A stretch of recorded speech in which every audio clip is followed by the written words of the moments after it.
The forgotten daughter in ancient Babylon, 1700 years before Christ. Inheritance followed strict rules. Sons inherited property. Daughters received dowries when they married. The system was clear, legal, unquestionable, unless you were a daughter who refused to disappear. This is the story of a woman who fought Hammurabi's code itself. Not with weapons, not with riots, but with the one thing the law couldn't ignore, evidence that she was right. Meet Belitsunu, 31 years old, unmarried, a situation that shouldn't have existed in Babylonian society. Women her age were supposed to be married with children, managing households, producing heirs. That was the system, but Belitsunu's life had followed a different path. Her father, Ibn Adad, had been a successful textile merchant. Widowed when Belitsunu was 12, he had 3 children, 2 sons and Belitsunu. The sons showed no interest in the textile business. One became a soldier,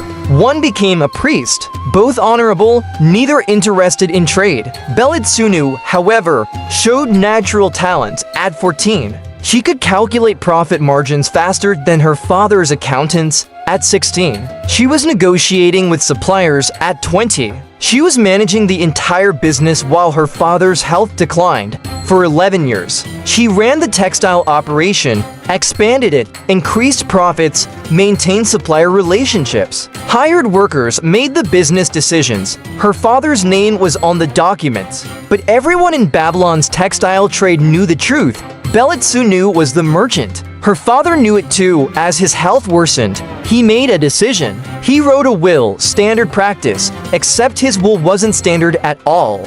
He left the textile business to Belitsunu, not to his sons, not split among all children, entirely to his unmarried daughter, because she had earned it, because she ran it, because she was the only one who cared about preserving what he'd built. The will was properly witnessed, sealed, filed with the legal authorities, clear and unambiguous. Then Ibn Adad died. The sons, Shamash-Adina and Nabi-Elishu, immediately challenged the will. Their argument was simple. Under Hammurabi's code, daughters who didn't marry were entitled to a dowry portion of the estate, but inheritance of business property went to sons. Always, the law was clear. Their father's will contradicted the law. Therefore, the will was invalid. The business should be divided between them. Belitsunu should receive a dowry payment and nothing more. Belitsunu faced a terrible reality. The law was on their side. Hammurabi's code was explicit. Sons inherit property and business. Daughters receive marriage portions. Her father's will, though clear in intent,